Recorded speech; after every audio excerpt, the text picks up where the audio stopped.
Welcome to the Deep Dive. Today we're taking a look at the really fascinating work of Jacques Vallée, a pretty unique figure in UFO research. Absolutely.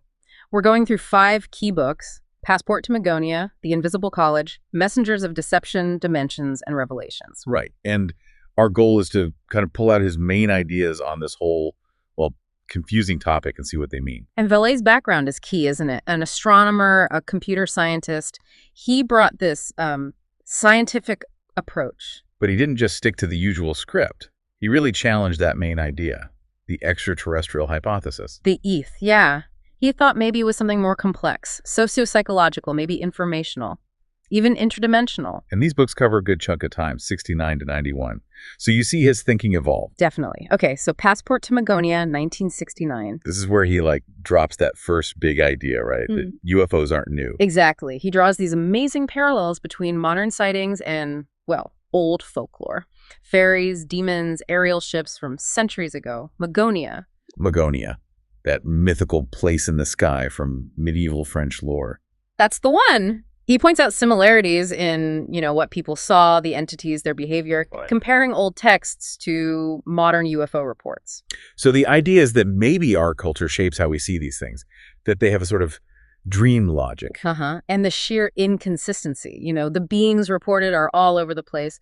Humanoids, little guys, robots. And their actions, too.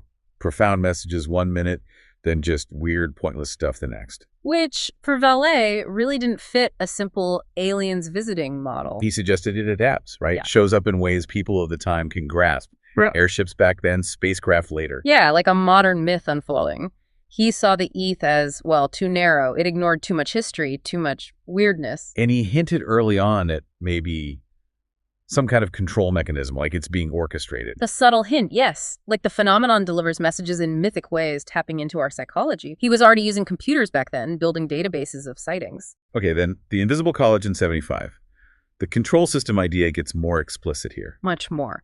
He directly proposes that these UFO events might be, staged. Symbolic messages, maybe trying to condition us socially over time. And that's where the absurdity factor comes in. Exactly, those nonsensical details. He thought maybe they ensure the authorities dismiss it, but the symbols, they sink in subconsciously. Like those bizarre messages contactees get. They sound crazy. But maybe that's the point.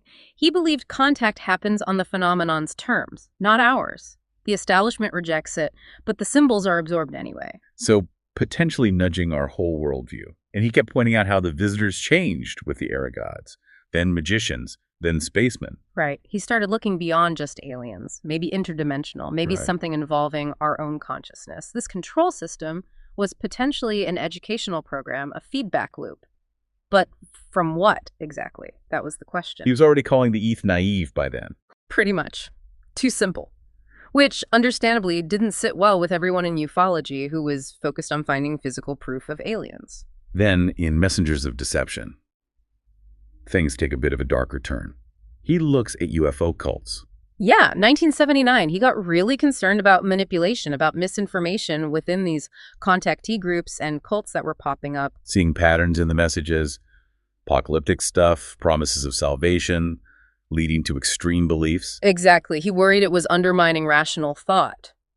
And crucially, he wasn't automatically blaming aliens for this deception. He thought it could be human intelligence or something else entirely deliberately spreading irrational ideas. Possibly. He looked into unreliable messages, government interest, even suspected covert experiments in spreading rumors, like the UMO affair. Warning that this kind of uncritical belief could be dangerous, even exploited politically. Right. He drew parallels to how irrationality has fueled dangerous movements in the past.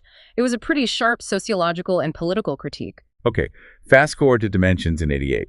This is where he really pushes the interdimensional idea. Yeah, the first of his Alien Contact trilogy. Yeah. He lays out the multidimensional hypothesis MDH much more forcefully. Saying UFOs might not be from space, but from a multiverse all around us. Precisely. He argued this could explain the physics defiance, the psychic stuff, the historical links back to folklore. It all fits better, he thought. And he directly argued against ETH. The variety of craft, the humanoid issue, too many landings, the history, the space-time weirdness. 5 key arguments. Yeah. He felt it pointed away from simple space travel. More like a spiritual control system. That was his framing. Something interacting with us, maybe using us, not just visiting. He even looked at modern physics, higher dimensions, many worlds as potential frameworks. And he talked about a triple cover-up. Yeah, government secrecy, the phenomenon's own elusiveness, and our own rigid beliefs or scientific dogma blocking the view. Finally, revelations in 1991. More investigative. Definitely. He dives into hoaxes, disinformation, MJ-12, Benowitz. He showed how easily belief can be manufactured, how wishful thinking becomes evidence. A tough look at the field itself. Very. He called ufology a target-rich environment for deception.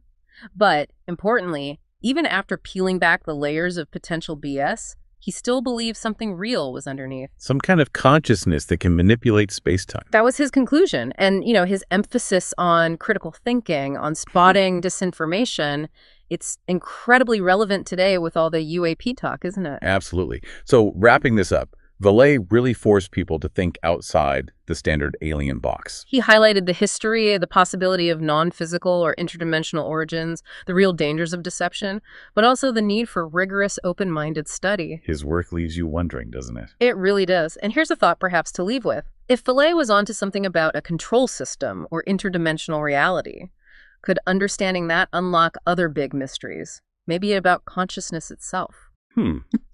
Definitely food for thought. We absolutely recommend checking out Vallee's books for yourself. Keep questioning, keep thinking critically.